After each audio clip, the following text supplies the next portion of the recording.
આખું જુનાગઢ ફરવું હે, ફેરાવશો? જુનાગઢ ફરવું? બોલો ક્યાં લઈ જાવ પેલા? દામોદર કુંડ લઈ લ્યો. હાલો, આઈ રહ્યો તમારો દામોકુંડ. આયા વરસાદમાં પાછું નવું પાણી ભરાયો ને આમ હે ને ઉપર પ્રાચીન પીપળો હે.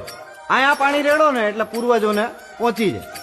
અને ગિરનાર તો સાહેબ હિમાલય કરતા જૂનો હે, બહુ અલૌકિક જગ્યા. આજે જુઓ ને તમને હે ને મોજ કરાવું.